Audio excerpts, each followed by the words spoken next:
Bon, d'abord, je commence par dire que Tchani, c'est un Congolais, jusqu'à preuve du contraire. C'est un Congolais qui a le droit de penser ce qui est bon pour son pays, selon lui. C'est son droit. Donc on ne va pas ici faire le procès de Tchani parce que nous voulons qu'il y ait la démocratie, que chacun puisse s'exprimer. Ça, c'est clair. Et d'ailleurs, à ce sujet, pour la petite histoire, je parlais avec un officiel belge pour lui dire, mais vous savez que chez vous, par exemple en Belgique, il y a des gens qui disent tout haut qu'ils sont contre la royauté. On ne les met pas en prison, on ne les fait pas taire. Mais est-ce que la royauté s'en va pour autant, elle change pour autant? Non. Le roi est là et il est bien là. C'est la même chose. Alors maintenant, puisque vous demandez mon avis, moi je fais simplement un constat. Je ne vais pas donner mon avis, je n'ai pas envie de rentrer dans cette polémique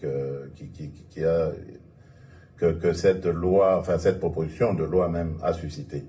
Mais je dirais simplement, est-ce que être Congolais de père et de mère suffit à garantir une bonne gestion des Congolais de père et de mère, des autres Congolais, de nos compatriotes, de père et de mère ou d'un père, d'une mère, voilà. Donc, est-ce que cela suffit comme critère pour servir son pays de manière loyale, fidèle, et ses compatriotes de manière convenable?